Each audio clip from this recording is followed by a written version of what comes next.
Hello and welcome to Diverse and Inclusive Leaders. This is the show where I speak with the most inspirational and thought-provoking leaders of today and unearth their unique stories of diversity and inclusion to help inspire, educate and motivate others to make the world a better place.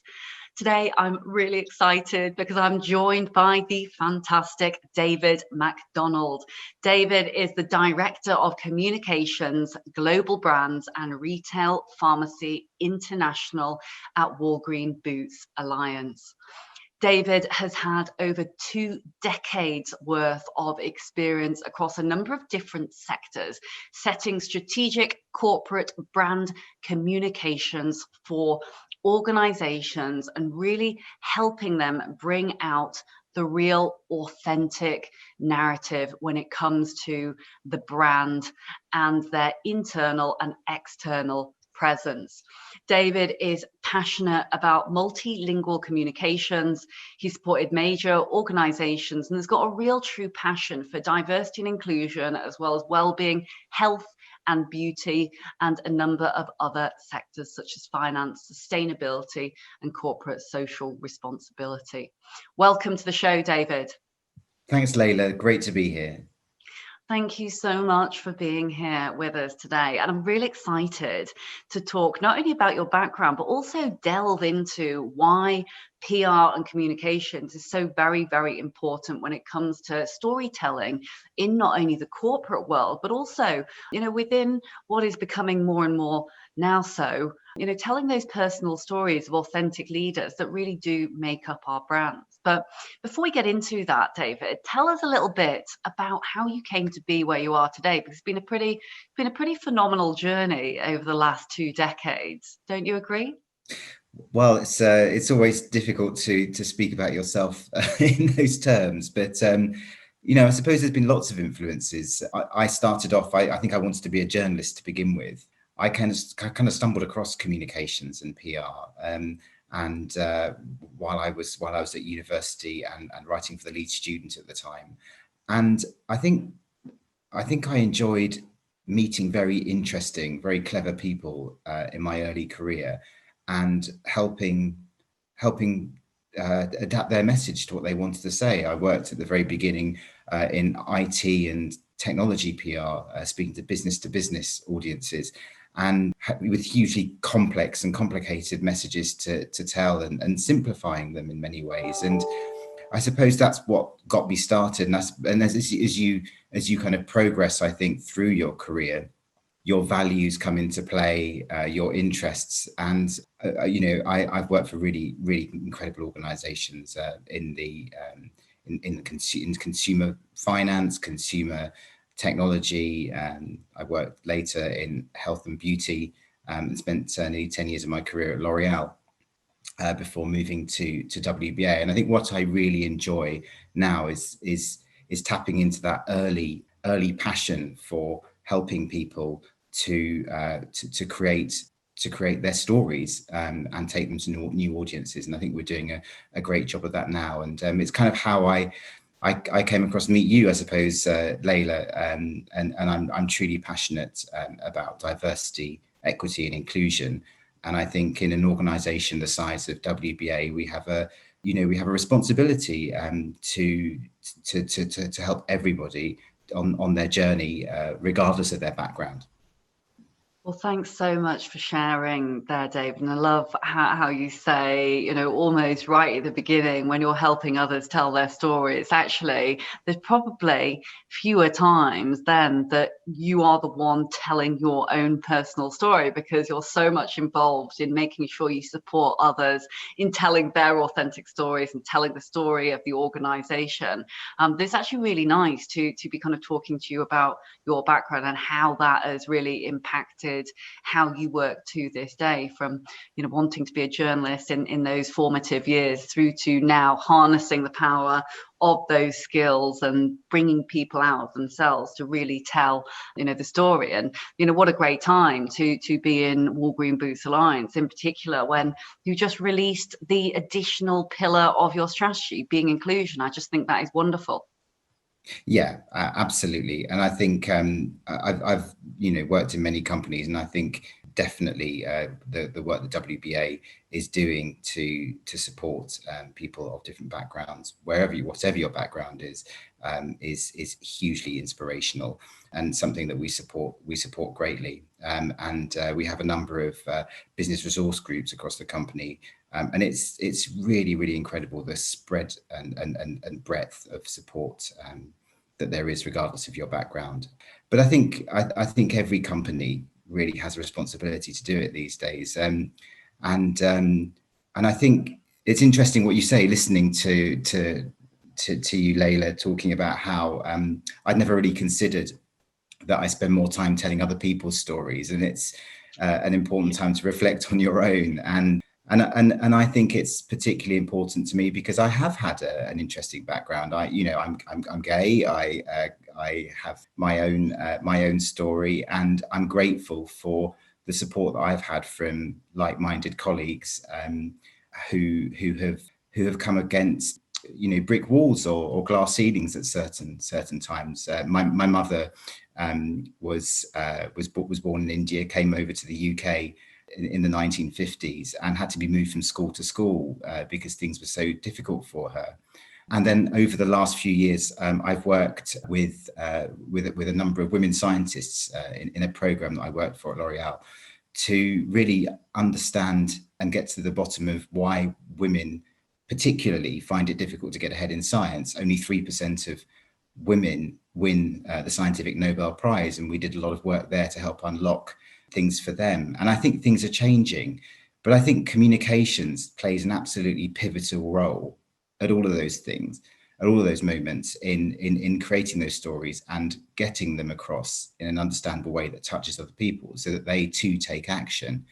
And I've certainly personally, in my own background, and the people that I've worked with have hugely benefited from those opportunities to share stories. And I think that's why I'm so committed, even 20 years later, to carry on working in comms and to help myself and others to tell their stories and change how people perceive others.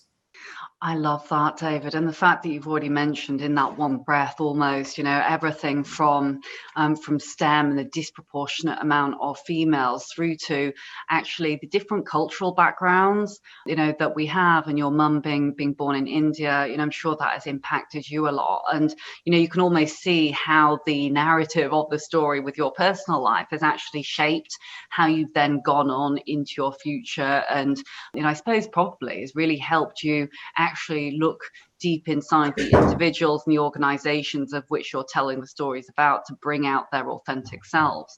And before we go on to talk about kind of more about the role of communications in diversity and inclusion and belonging, I wonder whether we could, or I could be so nosy as to pick a little bit further into your background, because that is so interesting and insightful, and it resonates with me a lot, and I'm sure many people who are listening in that we were born in Hong Kong, adopted by white British parents, and I think it really has changed the lens. Not only are we just say LGBTQ plus, or just Black, Asian, minority, ethnic, etc. We are often one of many things. So I wonder whether we can talk a little bit about, almost like the young David and, some of those early experiences almost, because clearly with your mother, kind of growing up in India, that different cultural lens on the world, I'm sure has played its part through to you then, potentially, and I know I haven't asked before, but coming out, whether that was in corporate world or not, as the case may be.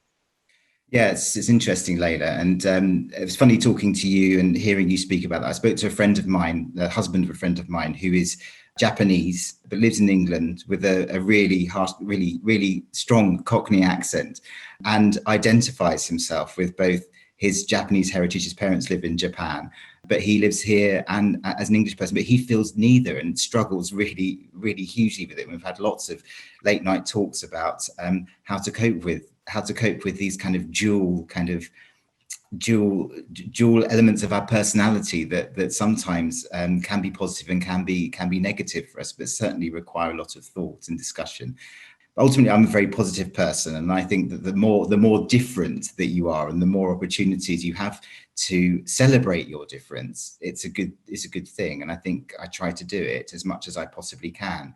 But it's tough, and I think the thing that has always unlocked it for me is meeting people like you, like my friend's husband, like many other people who together collectively you can celebrate difference. And it's about what you achieve at the end of the day and how you use that, I think.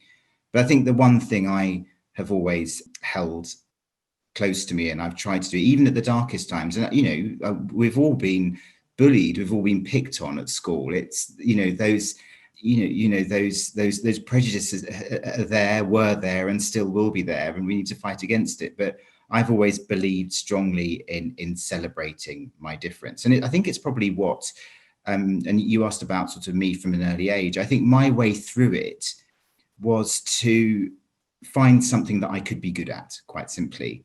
And that was languages. And I started, as we all do at school, picking up French.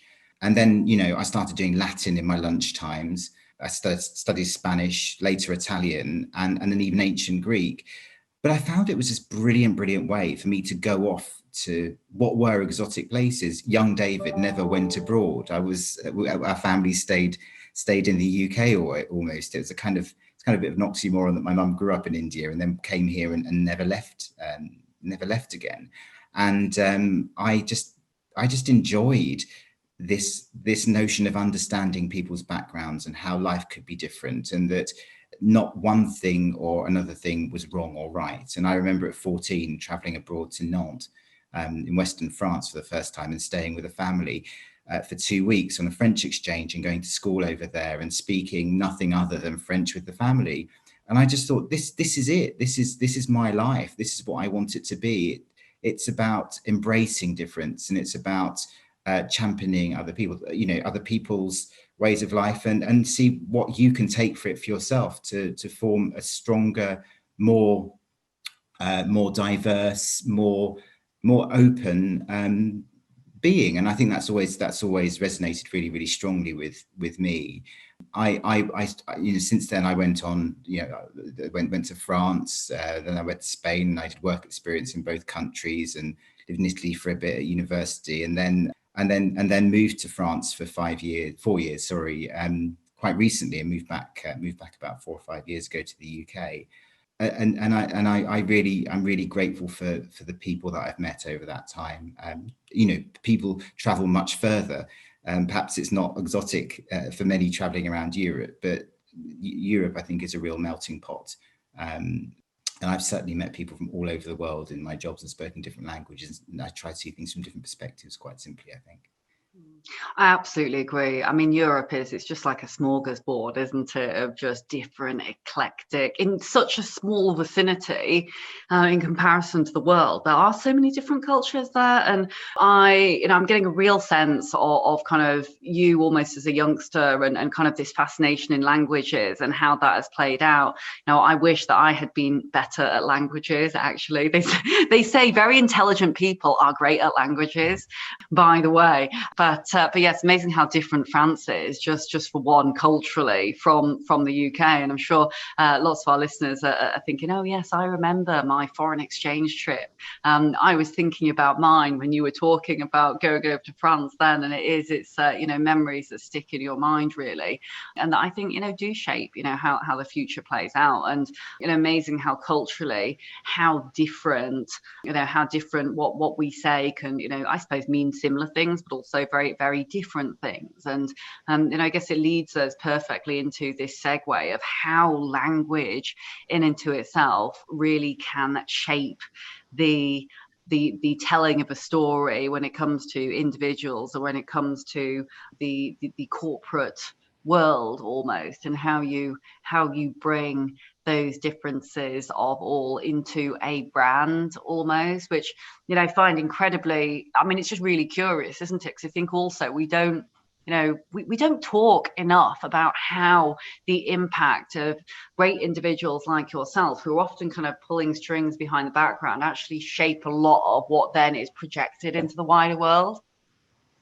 Well, I think sometimes there's a kind of misunderstanding of good communications, and I think certainly my perspective is that all the good stuff is already there. It just needs the light shining on it. I find it personally very difficult when people try to invent stories, because there's good everywhere. I think, Leila, isn't there? It's just about being able to kind of shine a light, be able to make it possible for people to tell their stories, and kind of ask the right questions to get to those stories as well.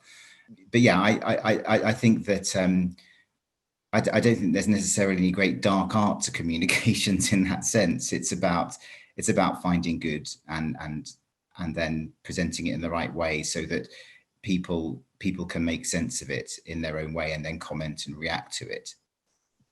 That's such a beautiful way to describe it.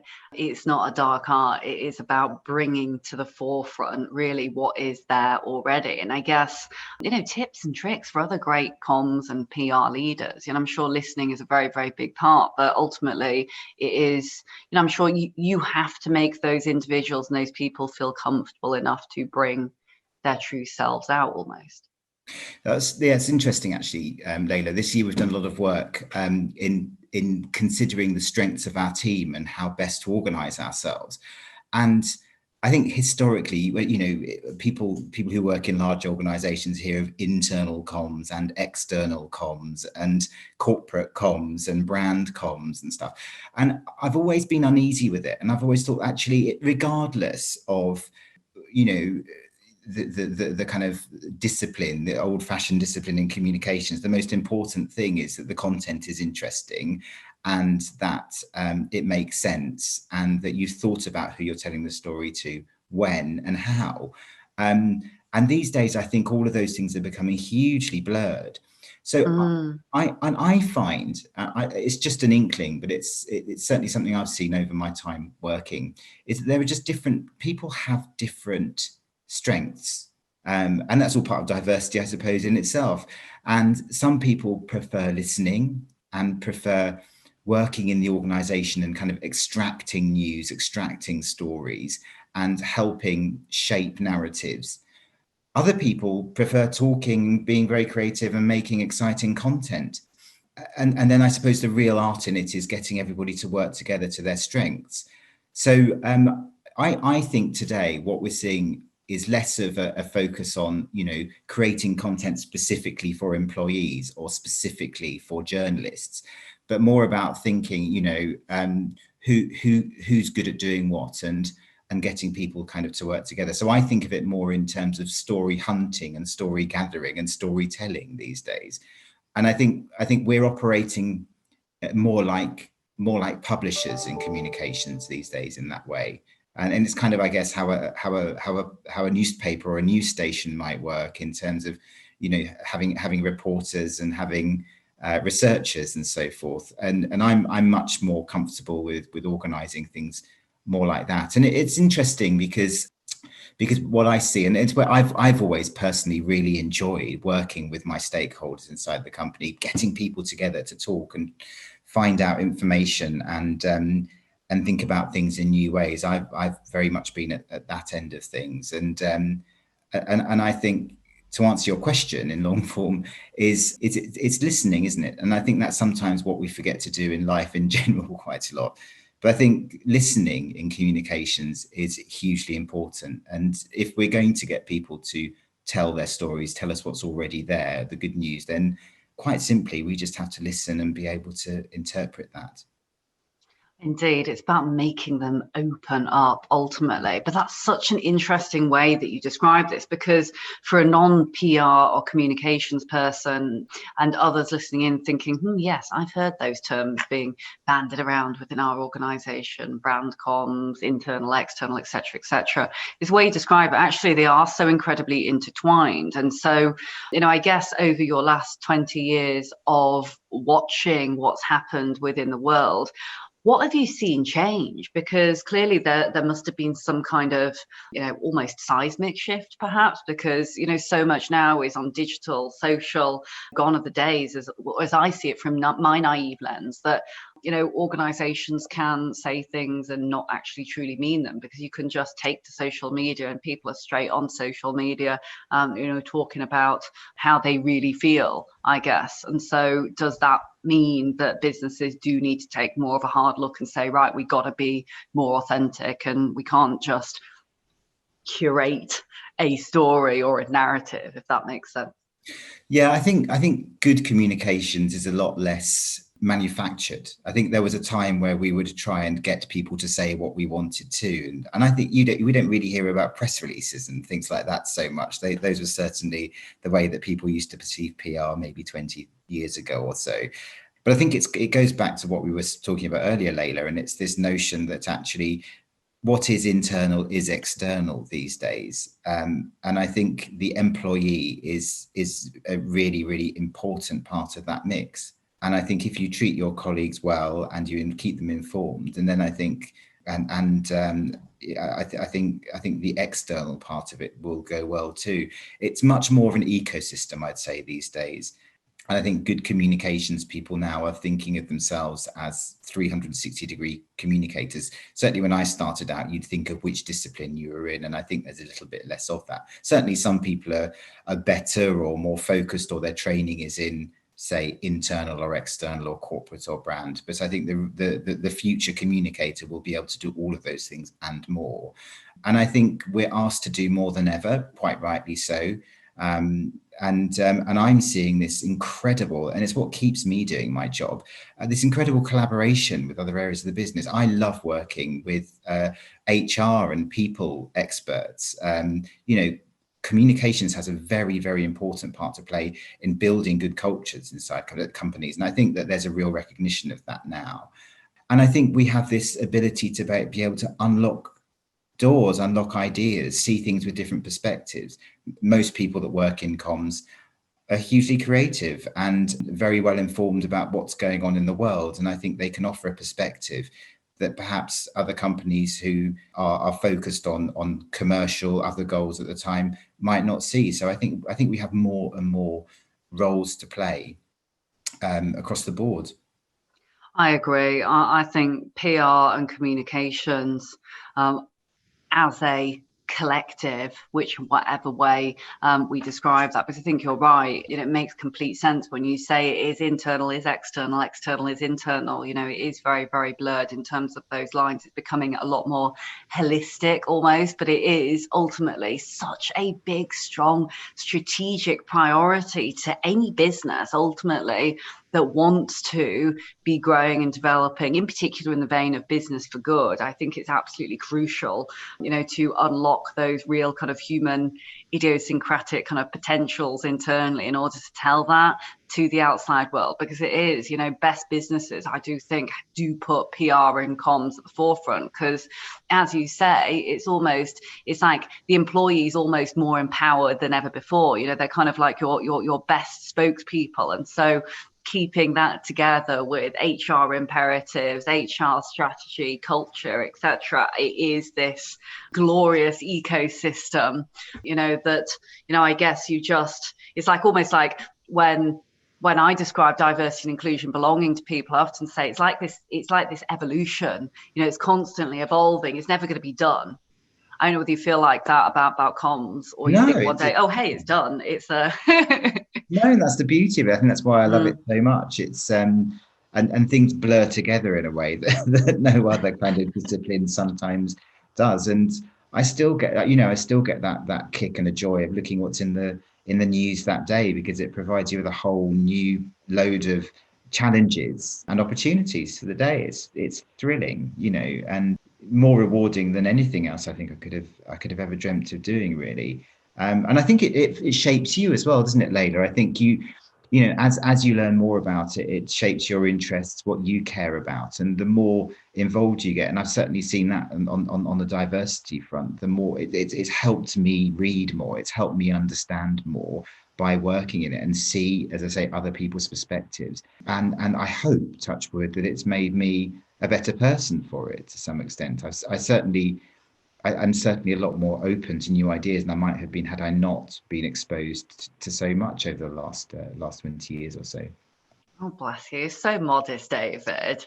And it's, no, I think it makes, well, when you're talking about it here, you're talking about how diversity and inclusion and belonging ultimately allows you to see through other lenses, which actually, hugely benefits then the power of you being able to not tell the story, so to speak, but I can't remember how you described it before. It was almost bringing that to life, basically bringing the story that is there already to life, and just bringing it out of itself almost. But before we kind of run out of time, I just wanted to just quickly touch back on one of the pieces you'd mentioned before, in that comms and PR is hugely beneficial to HR and culture. And I think this is something that organizations and leaders alike can learn from. In particular, if we have a lot of different types of individuals that listen to the podcast, but I'm sure many HR leaders as well. Are there any kind of top tips or advice that you could give to our people leaders in the importance of collaborating more closely with PR and comms? I think quite similarly, take time to listen and share the most. And it's funny, I was talking to my very good colleague and good friend, Miguel, who I work with. He's our sort of chief people officer. And we find that sitting on a train and traveling to one of the offices across any point of the country and talking about stuff is at the moment where we come up with ideas, and then we take those ideas to the team. And listening, sharing, and talking is so important. And I think it's important to. I've always viewed HR and comms as a kind of Venn diagram, and that you have clear bits that you need to do and deliver, but there is this huge overlap of the two circles in the middle where you can achieve great things together. And I would quite simply say just hooking up, sharing opinions on things, and achieving something together can be incredibly rewarding. But ultimately, good comms drives good culture, and if the two pieces work really, really closely together and potentially drop any barriers that you might have for any reasons, I think great things can be achieved. Wonderful. And before we run out of time today, we're going to go into our little lightning round, of which I'm going to give you about 30 seconds to answer each of the next questions. Now, I'm going to start true to form with the most difficult one first, if that's okay, David, which is, what is your secret to success? Gosh, what's my secret to success? Your face, then. I don't know. I don't know if I really know what success is, because it's as you say, it's like a continual cycle of stuff. I think my secret to success is being able to focus and know what you want to get out of something the other side. Actually, I think the more that you know what you're heading towards, the more likely you are to succeed at it, because you're clearer to everybody that you're trying to get on side to achieve what you want to do. So planning and focus, probably, I have to say.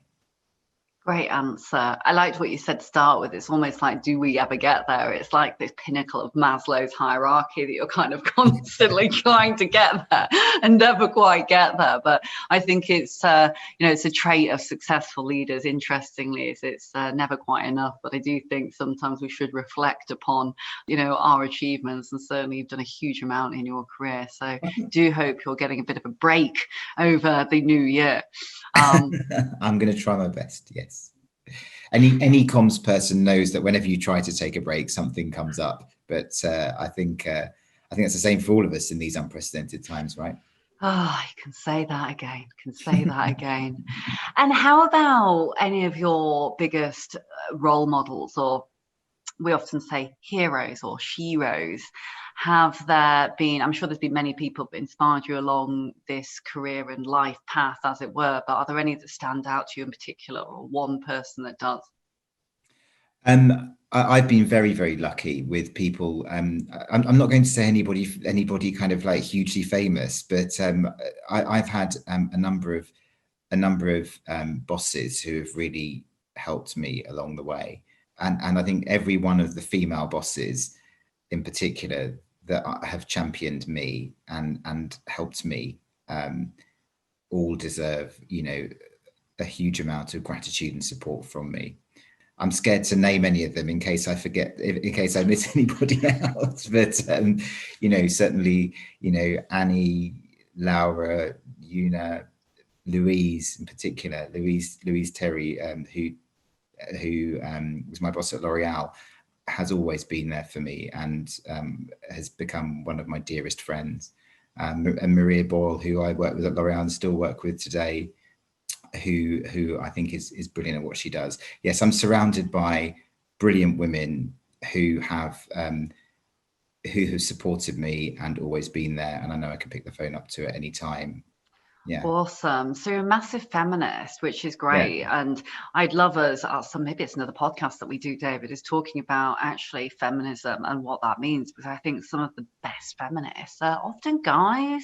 It just, reminds me when you were talking then how incredibly important allyship is, and allyship across lots of those different elements of diversity, But I guess then finally, if you could go back in time and speak to the young David, and maybe it's the time when, I don't know, when you're kind of you're growing up and you're kind of finding your true self and that kind of thing in your kind of real early formative years, or indeed if it's someone else who maybe is going through a similar path and questioning what they will do next, what advice might you give to yourself?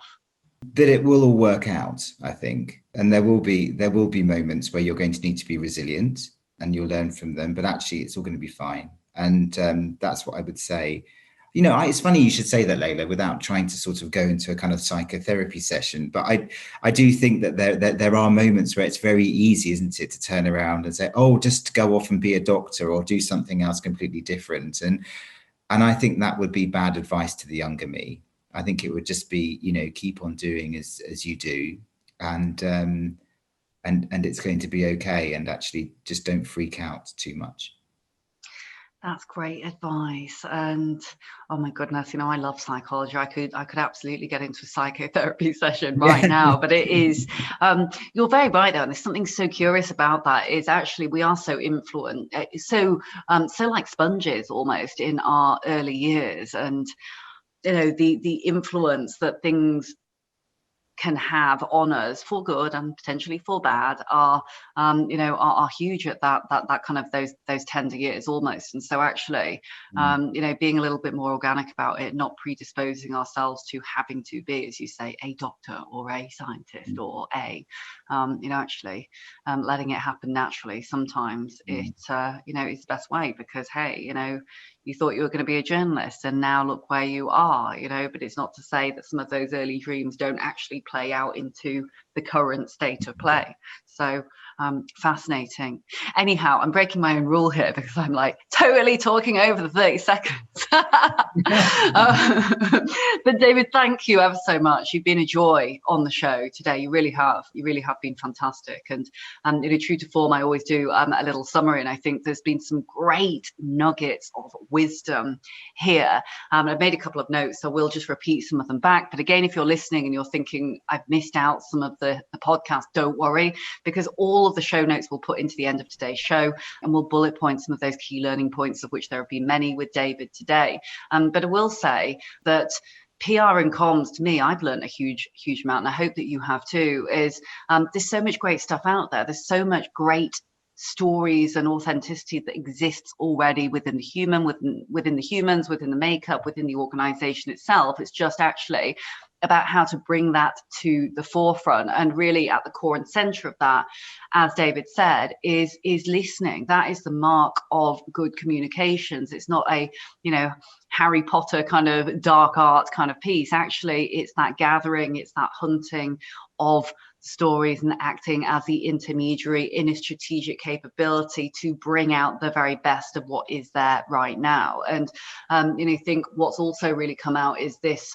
PR as we should all know, I think already, is PR and communications as a strategic priority, because the amount of impact that can have not only in terms of the people agenda, but also the cultural agenda of the organization is absolutely crucial. And, I love this kind of almost idea of the Venn diagram with HR and PR almost symbiotically working with one another. I think that's really, really kind of great advice for those that are tuning in, whether you be in PR or comms or HR or another function. I think storytelling plays a part in all of our lives, both business wise and also professionally and personally as well. So thanks again, David. Thanks, Leila. I thoroughly enjoyed it. It's really lovely speaking to you as ever. Oh, bless you. Thank you so much, David. My name is Leila Mackenzie-Dellis, and you've been listening to the Diverse and Inclusive Leaders podcast show today with David Macdonald from Walgreen Boots Alliance. We'll be with you again next week. But in the meantime, you can download the podcast on Apple, Spotify, any of your favorite podcast apps, or you can go direct to our website, check out the show notes and connect with David and the team. www.dialglobal.org/podcast. See you again very soon. Thank you so much for watching the Diverse and Inclusive Leaders podcast. Please do feel free to hit the like button below, or if you'd like to receive future notifications, do ping the notification bell here at the side. If you're interested in the audio version only, you can find it on the following streaming platforms. Any extra info and descriptions will be in the links below. Look forward to seeing you soon.